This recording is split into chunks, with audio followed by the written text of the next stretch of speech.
Class is in session, hitting the books, college basketball show, Tuesday, January 28th. Ian Cameron, Connor Mack with you. As always, Tuesday college basketball slate, really good slate, lots of intriguing games. We've picked out a handful to talk about on the show, as we always do. We'll begin in the Big East, and it's been a while since St. John's and Georgetown, traditional old-school rivalry, has mattered this much, because look, finally Georgetown is halfway decent, and obviously this is a really good St. John's team, which means you got a pretty good game here with these two rivals. St. John's 5-point road favorites, 140 the total in this game. St. John's won the earlier meeting this year against Georgetown. We'll see if they can follow it up. It is a revenge spot here for the Hoyas as they look for redemption here tonight against the Red Storm. Red Storm really playing some good basketball, though, right now. There's no question. Rick Pitino's squad has ripped off 9 wins in their last 10 games. Great home win against Xavier in their last game. Meanwhile, Georgetown, they've kind of fumbled a little bit, 1-5 their last 6. We'll see how this one plays out. They had a very tough loss to Providence, the old Ed Cooley Bowl, making his return to Providence in that game. Of course, now head coach of Georgetown. St. John's has owned this series. They have won 8 straight. Georgetown's covered 3 straight, though, with losses by 5, losses by 8, losses by 5. The problem is this number's right on 5. So if Georgetown's going to cover, they're going to have to lose by less than 5. And will they be able to is the question. It's tough because St. John's comes into this game, too, having not played since Saturday. So, or not since last Wednesday, I should say. They didn't play this past weekend. So that's a lot of time off for Pitino and St. John's. Is that a benefit to them here? We'll see. Tough game. I just think St. John's is better, and Georgetown's kind of struggling right now. I'd probably lean to the road favorite here. C-Mac, what do you think? This one's tough. I want to take Georgetown, but I just can't. This seems like the game, though, like they could get. You talked about the first game was low scoring and tight. This team struggles to score. And I go back, I'm a little surprised the totals moved up, really. I mean, St. John's has been winning games with their under. And, having both, it killed me less for the last game for St. John's last week. Man, it was last Wednesday. It was a dead under. They were covering the whole way. I know it was your best bet, right, on the show. Yep. I had it. I mean, that's about one of the worst beats I've had in a long time. And then they go crazy at OT, and it goes over by half a point, 79-71, and they lose by 8. I don't know if they could keep doing this. This team is very good. I still don't think, it shows that they're not a great shooting team, but they've been gritty, and you got to give it to them that they win basketball games. I think that could be similar here. A good thing for Georgetown. They're off the loss, but kind of the bad spot at Providence. It wasn't big for them.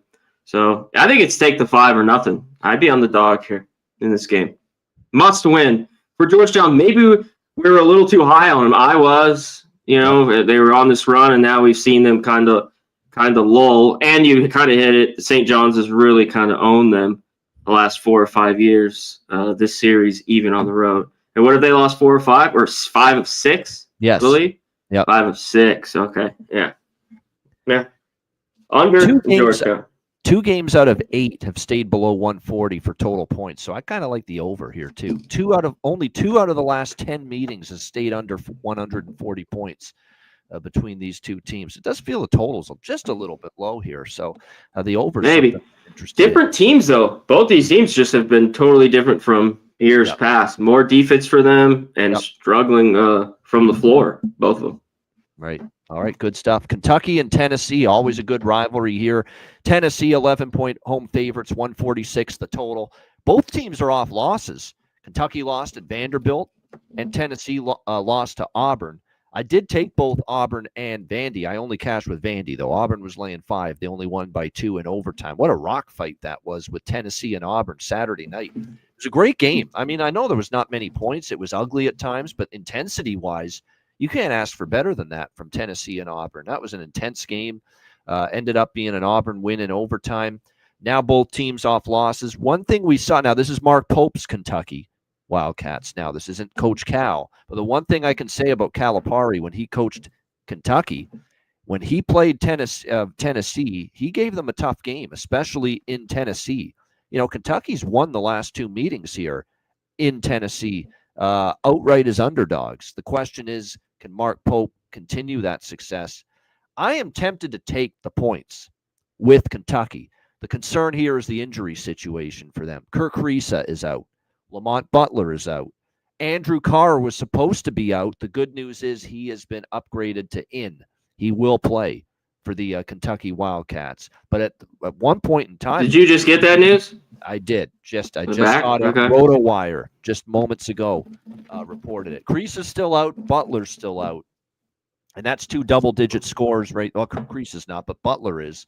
And Andrew Carr's a double-digit score, but Carr is in. They'll at least get him back here tonight for this game against Tennessee. I'm interested in Kentucky here, plus 11. They've done well in this building. They're not fearful of the Vols' home court. And I continue to look at Tennessee as a squad that, from a point spread perspective, now that we're in SEC play, they're not clear. They're not the point spread machine that they were, earlier in the season. We've seen them already fail to cover 3 times in SEC play. So, yeah, I'm a little bit interested here in Kentucky. Again, they still have no Kreese and no Butler. At least they have Carr playing, though. So, plus 11, and given the fact Kentucky's played well here, I think I will get involved with the Wildcats here, plus the points as a double-digit dog. What do you think here, C-Mac? Yeah, I mean, this keeps going out to all the money here on Kentucky, and this has gone from 9 now to 11. It is just a shit ton of points.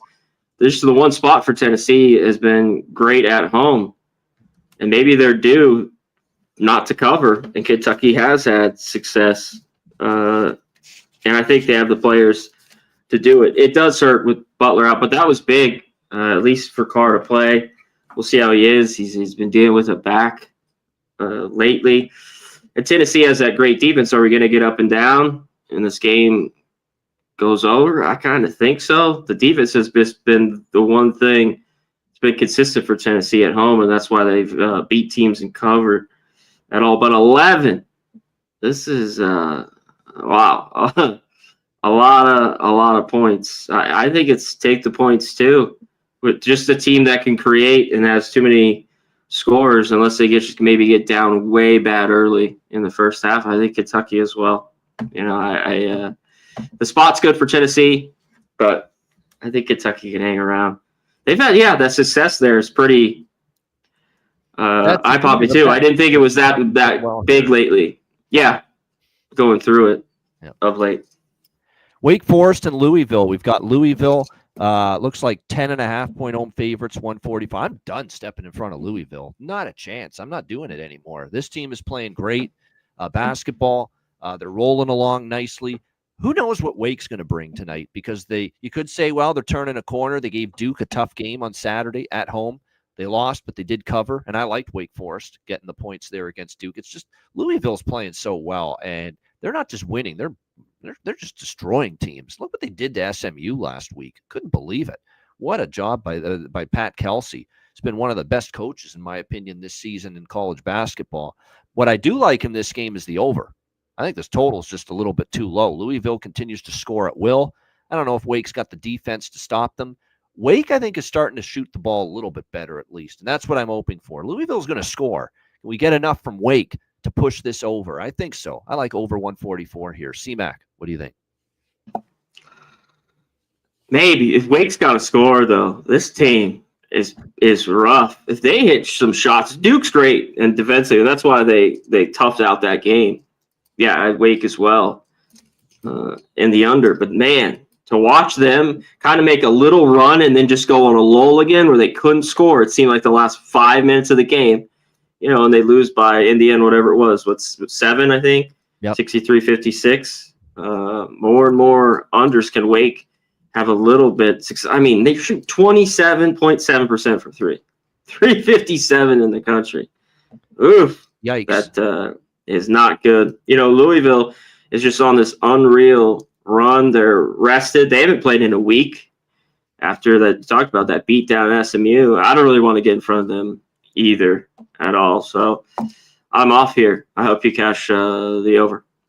All right. Seems like Louisville maybe go their team total. As good as Wake's had to slow it down, even their defense. Maybe you could look at that in this game. All right. UCF and Kansas. Kansas 13-point home favorites, 152.5 the total. What a brutal, painful loss that was for Kansas Saturday against Houston. How many times do you have to screw it up and give the game away? It's like, we don't want this game, Houston. Here you go. You take it. They did it twice. They did it at the end of regulation. They did it at the end of the first overtime as well. Terrible loss for Kansas. They should have won that game 9 different times. And yet that 9 times out of 10, they win that game. They found the 1 time out of 10 they lose that game on Saturday at the Fog at home. It's a tough loss for them.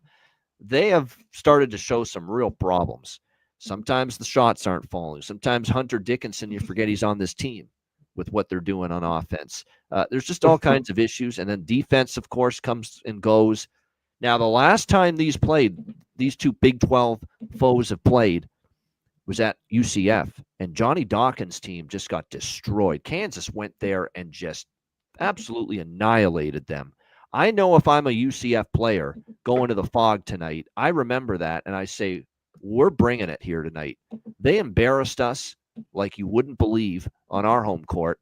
We got to come show up tonight and play our ass off. Now, you could look at this and say, okay, Kansas lost heartbreaker against Houston. They're back home again. Look out, UCF. They already destroyed this team once. What's to stop them from destroying them again? But I'm taking UCF here. I like the angle of the team that got absolutely embarrassed by this Kansas team, now in a rematch, getting double digits. And I've seen enough concerns and red flags out of Kansas lately that I don't fully trust them laying 13. Look, K-State, before the Houston game, they were laying doubles. They didn't cover that game. There's a lot of points for a team that's playing ordinary basketball the last few games to be laying. So I'm taking UCF here in the revenge spot. And this is just not revenge. They went to UCF and they took your lunch money from you. That was an embarrassment. They got got their teeth kicked in. I think UCF shows up tonight. C-Mac, what do you think?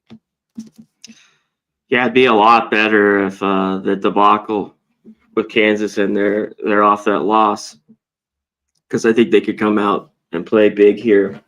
The one thing, UCF has no defense this year, like none at all. They're off a win. I think TCU shot the ball real bad there. One that I had it here. Yeah, 1 for 20 from 3, only 36, 23 to 64 for the game. You know, needs better for Kansas. What happened to Storr here? This guy, 0 points again. Yeah. I mean, he leaves Wisconsin. Terrible. Do you even play? Basically, he's been awful. He played 18 minutes, 0-6. He's had a few of these where he's just had nothing. And they're going to need him more. Of course, with Adams out, Harris has to do a bunch more. He's not a big-time scorer, and that puts more on Mayo and Dickinson.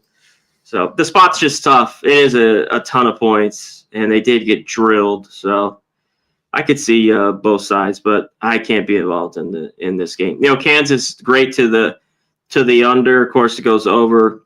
That total was really low on Saturday, and UCF's given up so many points. I think if you don't want to lay it with Kansas, look to their team total. I think it seems like they could get there tonight with that. Yeah, definitely possible. Marquette and Butler. We've got Marquette 8.5-point road favorites, 147 the total in this one. I've been fading Marquette a lot as favorites. Last game, though, they played pretty well in that role. We'll see if that continues here tonight, taking on the Butler Bulldogs. The question I have to ask is, I'm not a big Butler fan. I don't think they've been a team I've been impressed with, but have they found a little something? That's the question you got to ask yourself, because Marquette obviously beat Villanova last game. Last 2 games suddenly as favorites they've covered. But here's Butler all of a sudden. They get the win against Seton Hall, which snapped, a 7-game losing streak. They took UConn down to the wire, lost in overtime in Stores. They probably should have won that game. And then they beat the hell out of DePaul, 86-69. Are they starting to put things together, Butler? Are they starting to make maybe a little second half of the season, late season run here under Thad Matta? That's the question you got to ask yourself, because if you think Butler and what they've done in the last 3 games, it's only a 3-game sample size, is a sign that they've figured some things out and they're going to continue to play this way, then you got to take plus 8.5 with them, because they're undervalued clearly. If you think the last 3 games is something that they can keep playing like this. So that's the question. You know, do you buy into this little 3-game run that Butler's put together? I kind of do. So I'm on Butler's side here at Hinkle, plus 8.5. What do you think here, C-Mac? Yeah, we're down to mostly 8. I grabbed a 9 just 2 hours ago. There was a few spots that went there. I'm like, fuck it. I had to grab this 9 at home. Marquette really hasn't covered any numbers, especially double digits. They've looked good the last 2, Seton Hall, and Villanova was not very good in that game that they were at home. And Butler better of late. I know it's DePaul, but some of their home games just have been some tough losses. I mean, at UConn was that close loss, but then they lost to them at home by 4 in December. So they've had a couple closer ones. I think they lost to Nova as well by 6. You know, and when I look to a home dog like this in a big game, do they shoot the ball? Well, you know, they do. They're a decent team that could shoot it in a dog like this. And the defense, though, is come and gone. And that's the big deal here. Can they play some defense? I think they can. So I'm on the 9 here with Butler. All right, you and I both liking the Bulldogs here, and that this is a little. I don't think I bet them at all, really, this year. I've faded them. I've been on a few of their total unders, but yeah, I'm on them here. All right, Oklahoma, Texas A&M, good one here. We've got A&M 8.5-point home favorites, 144.5 the total. I'll tell you what, that's a tough loss for A&M. They were up by 20 against Texas and could not bring that home over the weekend. They lose at the end by 1 point. Certainly a bounce back spot for Buzz Williams and the Aggies, but they've been a little flighty as favorites. They're worse as bigger favorites, and they got to win by 9 or more here to cover. And Oklahoma's just one of those teams that's just like a little gnat. You know, they fly around your face and you can't get rid of them. You know, that's often the way they play. Slow it down, play in the half court. And those are teams that sometimes A&M has issues with. So I think matchup-wise, I'd be interested here in Oklahoma. I'd like them less because A&M's off the loss as opposed to the win in their last game. But I don't know. I just feel like A&M's a tough team to trust to lay bigger points. Leading to the Sooners here with Porter Moser and company. What do you think here? We'll see. Oklahoma's been dog shit on the road. They've played better the last couple, and everyone was on them. I mean, I liked them too, catch it just because how bad Arkansas has been. You know, and that was like the most public dog all day on Saturday was Oklahoma. I mean, all the money was on them. And it didn't really matter. Arkansas was just been that bad. And A&M, when you're at home, they've been really good here. Of course, 9-1, they've been great the last few years. I hate seeing this number of stretches to this. It's 8.5. The game could be closer.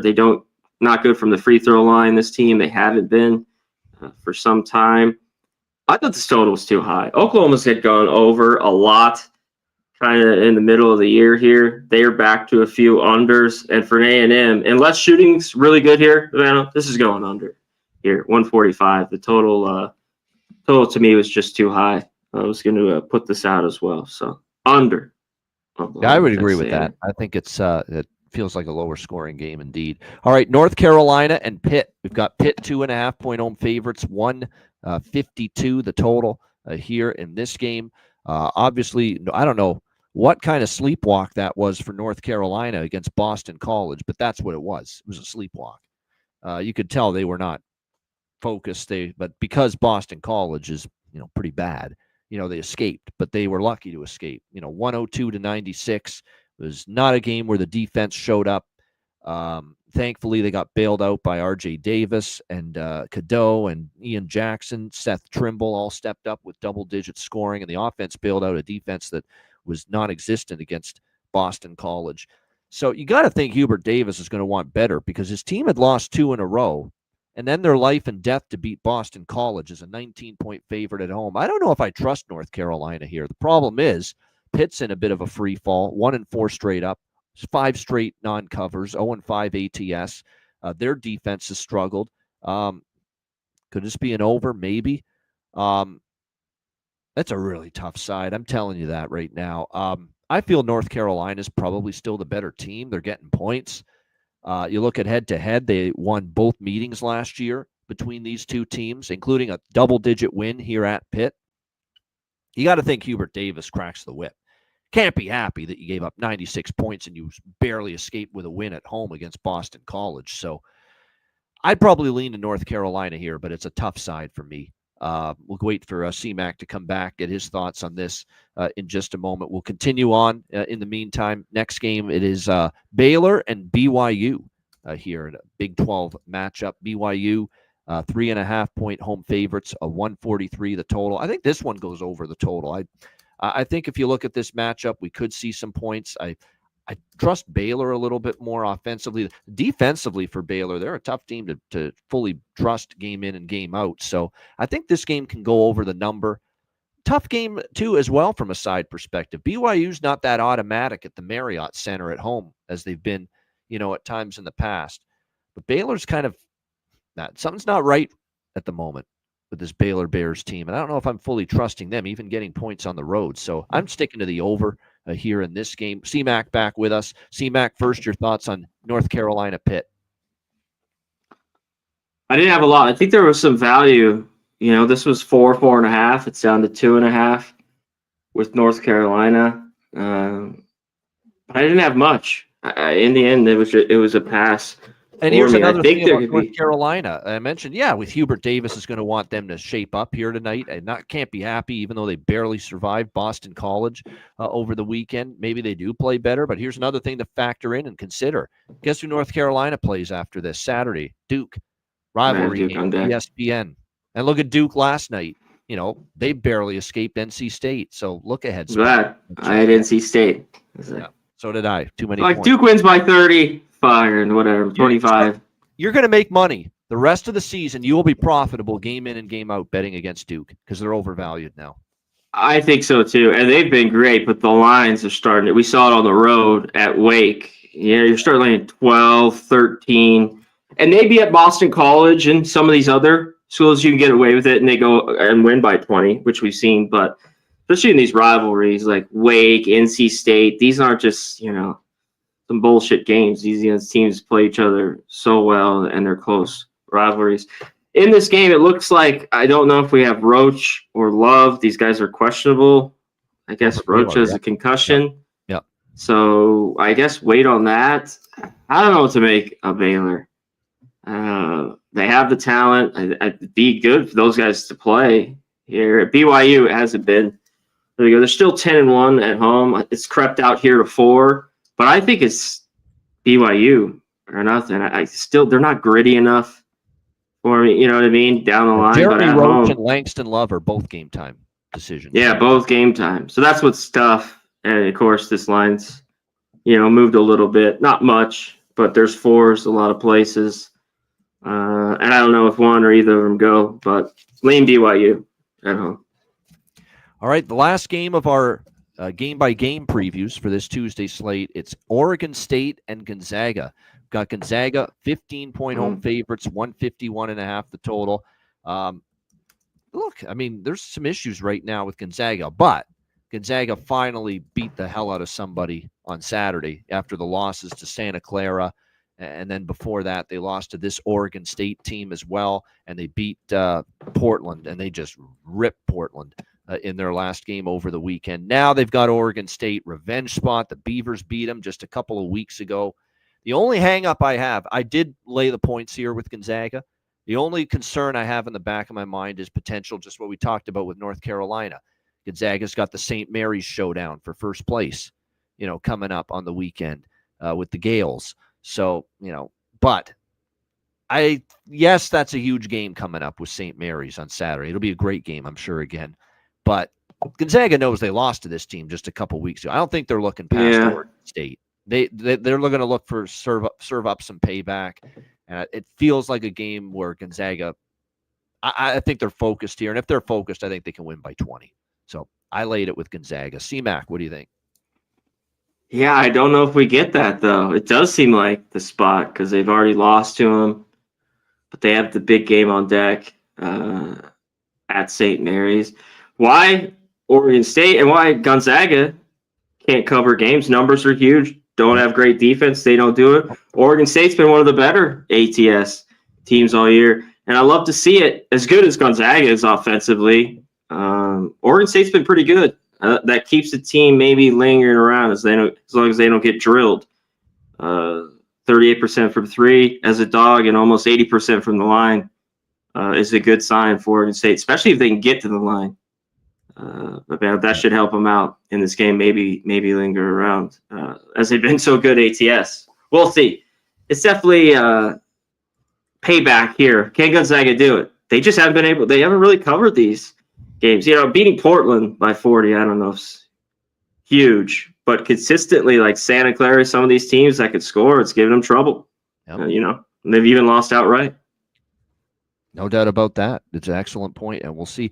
It just feels like Gonzaga. Take the over in this game. I kind of like this over. I was looking at it. Oregon State's because their offense has been better lately, and we know Gonzaga should get there. So I thought this was a little bit light, the total.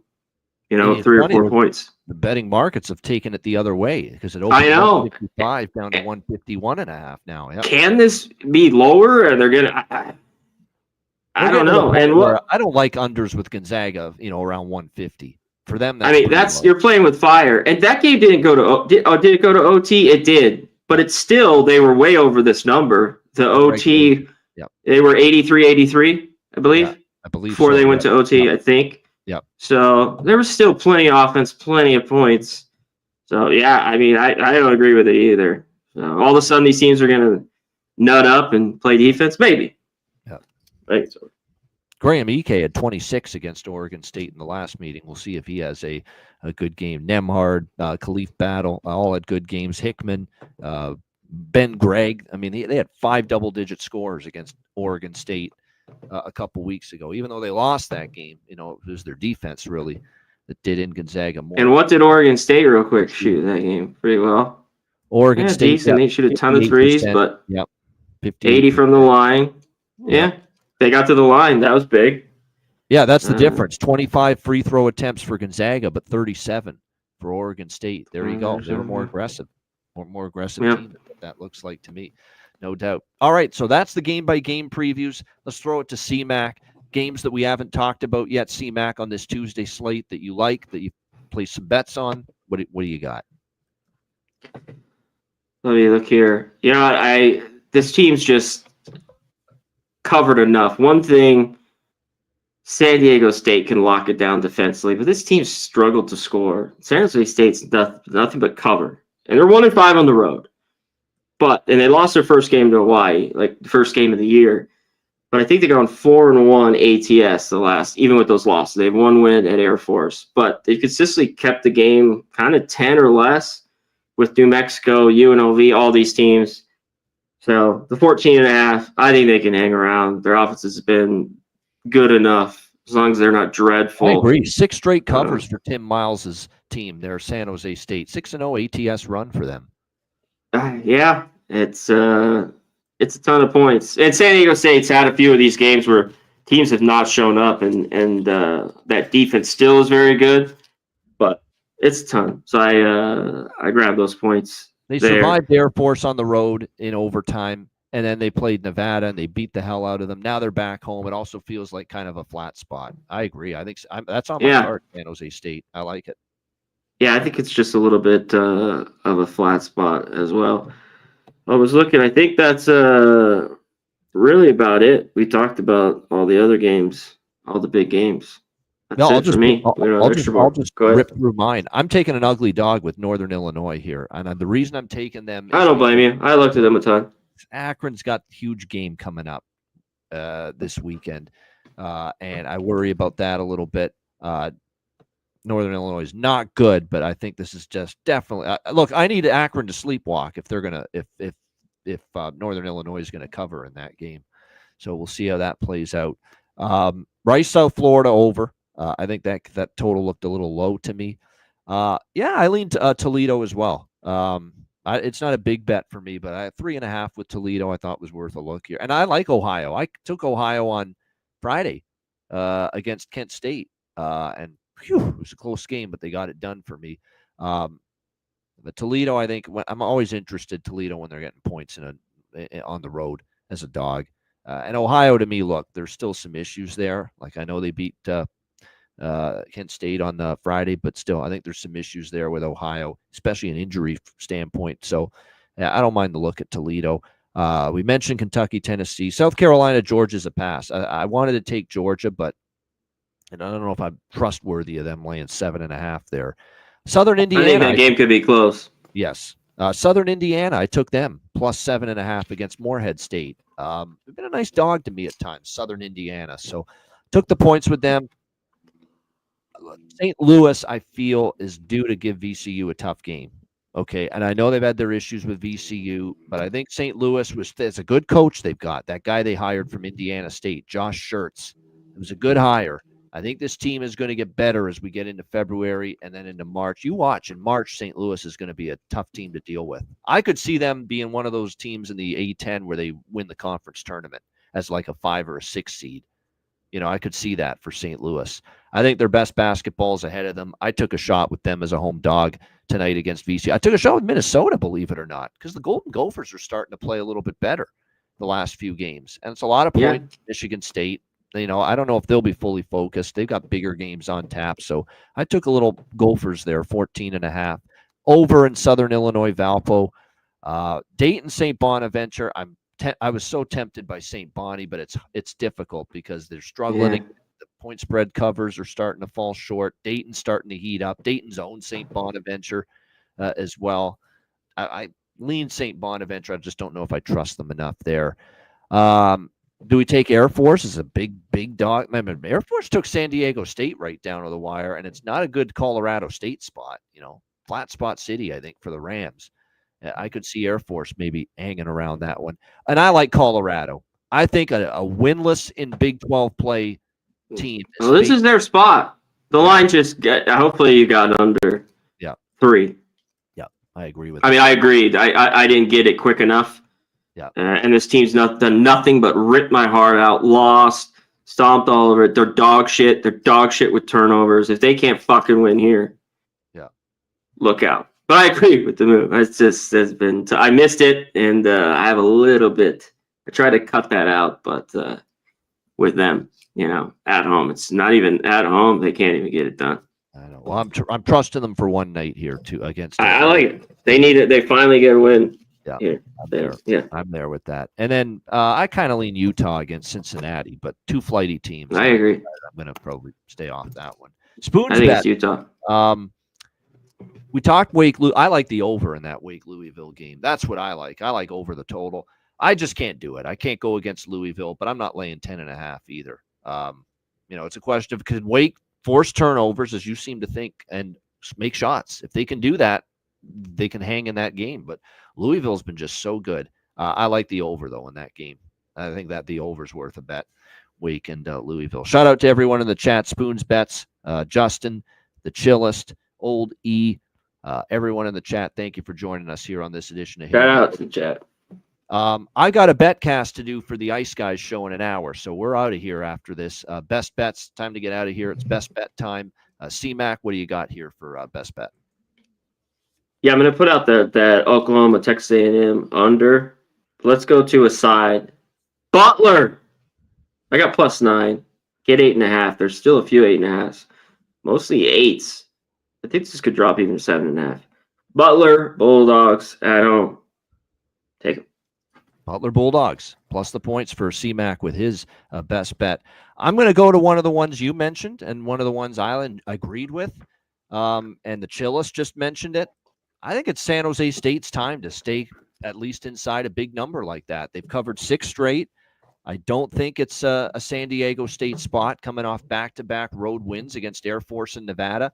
And San Jose State's just been a point spread machine lately. I think I don't know about win the game. I don't even know if they're right in it at the end, but +14.5, I'll take San Jose State. Spartans, +14.5 against San Diego State Aztecs for my best bet here for this Tuesday card. Shout out to everyone in the chat. Hit the like button on the way out. For Connor Mack, I'm Ian Cameron. Have a great Tuesday night. Enjoy the games and good luck. We'll see you tomorrow on Wednesday for another edition of the College Basketball Hitting the Books show. Until then, class dismissed.